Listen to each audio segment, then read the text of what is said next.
In this video, we want to start talking about inverse functions. So what is an inverse function? What does it mean for a function to be invertible? So to do this, we should first re-examine our definition of what a function is. Okay, so in general terms, we have the domain of a function, right? The inputs. We have the range of a function, right? The outputs. So we can think of these as numbers. They could really be anything, right? We usually think of them as numbers, but we can think of them as any collection of objects here.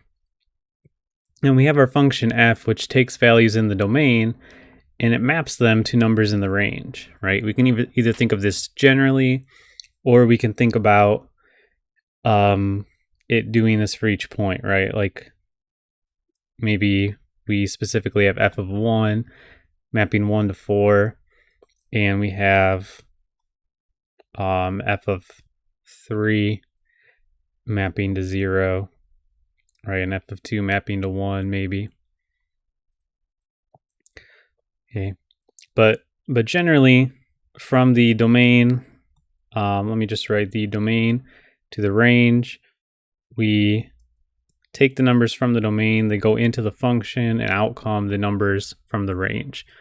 Or maybe we think of these as the x's and the y's, right? Or the f of x's. So we did have one restriction on this type of relationship in order for something to be a function, which is that any point in the domain must be mapped to exactly one number in the range, right? We can't have two arrows coming out of one of the numbers in the domain. In other words, when you do f of 1, it needs to be well defined as one particular number, or no number is fine, right? It doesn't have to be defined at all. But what we can't have is that we can't have f of 1 being equal to 2 and f of 2 being equal to 2, right? This is not allowed. This would violate our definition of a function. And this is where the idea of the vertical line test comes from. Because if we had this, right,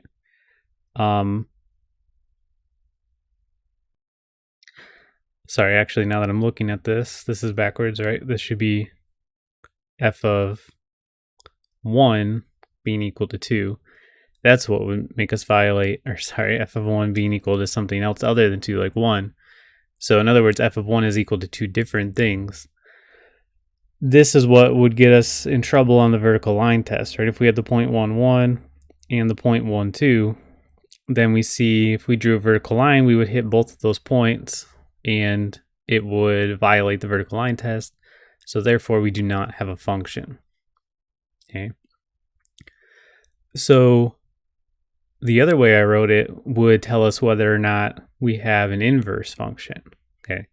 So now we want to think the opposite way. So first of all, what is an inverse function? What do we mean by inverse in math? What do we want an inverse function to be able to do? Okay. So I like to think about this in terms of the arithmetic operations that are inverses of each other. Okay, so plus and minus are inverses of each other, right? In that 3 plus 5 is equal to 8, which implies that 8 minus 5 is equal to 3. In other words, the plus and the minus are undoing each other, right? So the plus undoes what the minus does and vice versa. So this is what we mean by them being inverses of each other. Same with the multiplication and division, right? 2 times 4 is equal to 8, which implies that 8 divided by 4 is equal to 2, right? So multiplication and division are undoing each other. They're inverses of each other. So similarly, when we want to define an inverse function, if we go back to our map here, okay, if f of 1 is equal to 4, then we want f inverse of 4 to be equal to 1. Okay, in other words, we want something that's going to take that number back. Okay, f of 1 brings 1 to 4. We want f inverse to bring 4 and map it back to 1. And this is the notation that we use for this.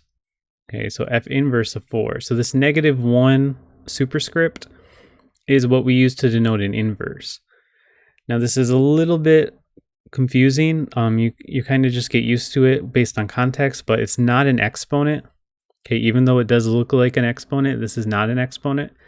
This is just the notation that we use for inverses. And the notation comes from exponents, namely that a multiplicative inverse is the -1 power, right? So the multiplicative inverse of a is a to the -1, which is 1 over a, right? And by multiplicative inverse, we mean that a times 1 over a is equal to the identity element of 1. So this is kind of the same idea that we want here. We want the original function and its inverse function when we do an operation on them together. In this case, it's going to be composition. We want it to bring us back to the identity composition function, which is x. So this is all connected. Just like a and its additive inverse minus a, negative a, brings us back to the addition identity element, which is 0. Okay, so it's the same idea here. But I think it's better to focus on it like the picture here, right? So if we do f of 2, if we have 2 being mapped to 1, we want f inverse of 1 to be 2. Okay, and if we have f of 3 equals 0, we want f inverse of 0 to be 3.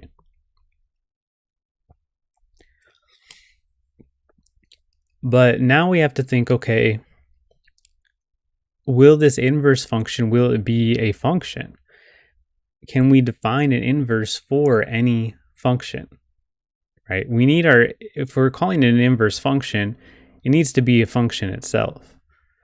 Okay, so the way that I mistakenly wrote it here will kind of inform this. Let's go ahead and look at another example here. Let's say we have 1, 2, and 3 in the domain, and we have 2 and 3 in the range here. Something like this is perfectly fine to be a function, right? Let's call this g maybe. This is a perfectly fine definition of a function where 2 inputs are being mapped to the same output. That's fine. But we're going to run into a problem when we try to define the inverse function, right? Because now if we try to define g inverse of 2, well, this could be 1, but then g inverse of 2 could also be 2. So, this isn't allowed, right? This is not a function. So what we can see from this is not every function is going to be invertible. In other words, not every function is going to have an inverse.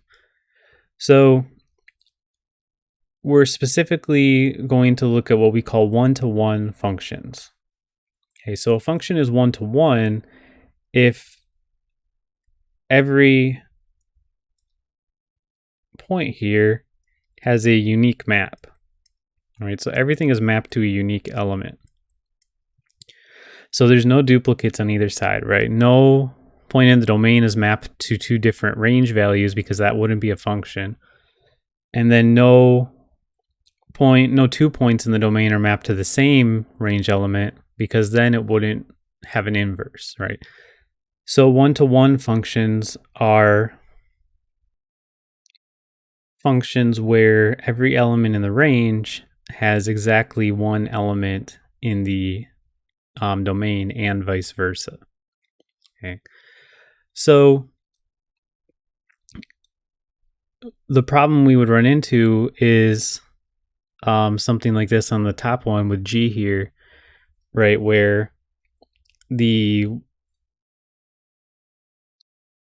both of these x values are mapped to the same y value. So in other words, g of 1 is equal to 2 and g of 2 is equal to 2. So if we imagine what that would look like on a graph, g of 1 is equal to 2 and g of 2 is equal to 2. This means that they'd be lined up horizontally. So we can use what's called the horizontal line test to test if a function is one-to-one and therefore invertible. By the way, let me write down the word one-to-one. I keep saying it, but it's spelled like this, right? 1 to 1, sometimes abbreviated like this. So that's a helpful definition to keep in mind when thinking about inverse functions.